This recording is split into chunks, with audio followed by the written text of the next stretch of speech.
नमस्कार। तृतीय भाषा हिंदी गद्य पाठ में आपको स्वागत है।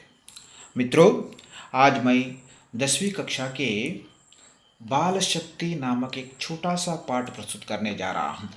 पाठ प्रस्तुत करने से पहले मेरा निवेदन है, यह वीडियो आपको पाठ की संपूर्ण जानकारी नहीं देती। केवल परीक्षा को दृष्टि में रखकर पाठ से संबंधित केवल महत्वपूर्ण अंश पर ही चर्चा किया गया है। पाठ्यांत व्याकरण पर चर्चा नहीं किया गया है और एक अंक का प्रश्न पर भी ज़्यादा ध्यान नहीं दिया गया है। मित्रों, यह पाठ एक लघु नाटिका है और इस पाठ के प्रश्नों की संख्या बहुत कम है।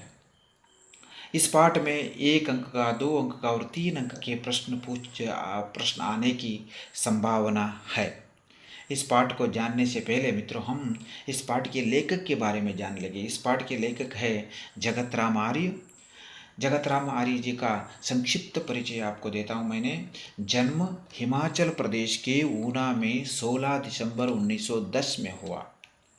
इन्होंने स्वातंत्र आंदोलन में भी भाग लिए और जो भगत सिंह के साथ भी कुछ क्रांतिकारी गतिविधियों में भी इन्होंने भाग लिया था। इनके देहांत 4 अगस्त 1993 में हुआ। मित्रों, यह पाठ एक छोटी सी पाठ है। इस कहानी के द्वारा मैं इस पाठ को प्रस्तुत करेंगे। मैं कहानी सुनाता जाता हूँ, बच्चे प्रश्न पूछते, उसके सवाल लेते जाते हैं। ओके, प्रारंभ करेंगे। बच्चों, आज मैं आपको एक कहानी सुनाता हूँ। हाँ सर।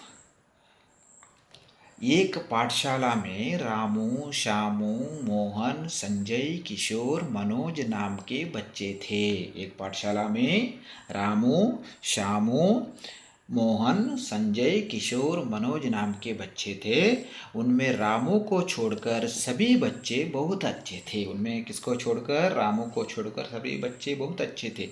रामू को कुछ बुरी आदतें थी। सर, रामू को कौन कौन सी बुरी आदतें थी? हाँ, जरूर बताऊंगा। रामू को झूठ बोलना, खेल में बेईमानी करना, नियमित रूप से स्कूल को नहीं जाना, गृह कार्य न करना, झगड़ा करना आदि बुरी आदतें थी। रामू को झूठ बोलना, खेल में बेईमानी करना, नियमित रूप से स्कूल को नहीं जाना, गृह कार्य न करना, झगड़ा करना आदि बुरी आदतें थी। इससे क्या हो गया मालूम है? रामू की इस बुरी आदत को देखकर ऐसे एक दिन सभी बच्चे मिलकर एक टोली बनाने को सोची। सर, टोली का क्या नाम रखा गया? टोली के मुखिया कौन बना सर? बहुत अच्छा सवाल है। हाँ, टोली का नाम बाल शक्ति रखा गया। क्या नाम है? बाल शक्ति रखा गया और सबने मिलकर मोहन को टोली का नायक बनाए। टोली का नाम क्या रखा गया? बाल शक्ति रखा गया। इसका मुखिया कौन बना? मोहन बना। बच्चे टोली के द्वारा क्या काम किया सर? हाँ, यह बहुत अच्छा सवाल है। बच्चे टोली के द्वारा सबसे पहले स्कूल के बच्चों को सुधारना। जैसे रामू जैसे बच्चे हैं ना, वो स्कूल को नहीं आते से ठीक तरह से होमवर्क नहीं करते, उसको सुधारना। स्कूल के परिसर को स्वच्छ करना, गांव के गंदगी को दूर करना, गांव के कूड़ा डालने के लिए एक जगह बनाना और गांव के चारों तरफ पेड़ पौधे लगाना। ये सारे काम करने के लिए सारे बच्चों ने मिलकर बाल शक्ति नाम का टोली बनाई।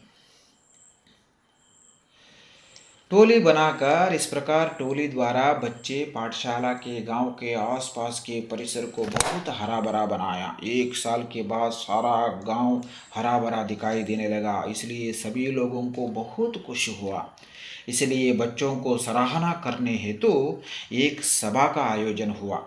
सभा में कलेक्टर साहब आए थे और टोली को सरकार द्वारा 5000 इनाम दे दिया। उस सभा में उसको बड़ाई करते हुए, बच्चों को, बाल शक्ति टोली को बड़ाई करते हुए उन्होंने क्या किया? उस मंच पर ही सरकार द्वारा दिए गई उस 5000 की रकम को बाल शक्ति टोली के मुखिया मोहन के पास दे दिया।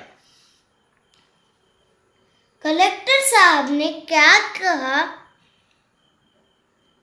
कलेक्टर साहब ने बच्चों की बड़ाई करते हुए कहा, इस गांव को साफ सुथरा देखकर मुझे हार्दिक प्रसन्नता हुई है। गांव को एक नया जीवन प्रदान किया गया है। इन बच्चों की जितनी बड़ाई की जाए उतनी ही कम थोड़ी है। इन सब ने मिलकर गांव को स्वच्छ वातावरण दिया है। और एक बार सुनाता हूँ बच्चों। कलेक्टर साहब ने बच्चों की बड़ाई करते हुए कहा, इस गांव को साफ सुथरा देखकर मुझे हार्दिक प्रसन्नता हुई है।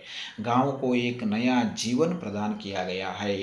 इन बच्चों की जिंदगी जितनी बड़ाई की जाए उतनी ही थोड़ी है। इन सब ने मिलकर गांव को स्वच्छ वातावरण दिए हैं। गांव को आदर्श गांव कैसे बनाया जा सकता है सर? ये बहुत अच्छा सवाल है।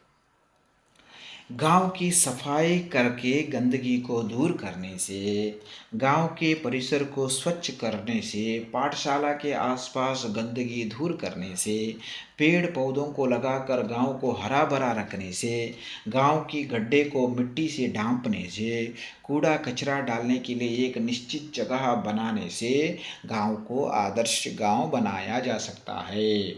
और एक बार सुनाता हूँ बच्चों। गांव की सफाई करके गंदगी को दूर करने से, गांव के परिसर को स्वच्छ करने से, पाठशाला के आसपास गंदगी दूर करने से, पेड़ पौधे लगाकर गांव को हरा भरा रखना, गांव के गड्ढे को मिट्टी से ढांपना, कूड़ा कचरा डालने के लिए एक निश्चित जगह को बनाने से गांव को आदर्श गांव बनाया जा सकता है। सर 5,000 रुपये मिलने पर मोहन ने क्या किया? मोहन को कलेक्टर साहब द्वारा दिया गया है ना 5,000 रुपये, उस टोली का सरकार द्वारा मिला हुआ 5,000 रुपये गरीब बच्चों के लिए किताबें खरीदने के लिए प्रबंध करने हेतु स्कूल की प्रधानाध्यापक जी को दे दिया। मोहन ने अपने टोली को सरकार द्वारा मिला हुआ 5,000 रुपये गरीब बच्चों के लिए किताबें की खरीदने की प्रबंध करने के लिए स्कूल के प्रधानाध्यापक जी को दे दिया।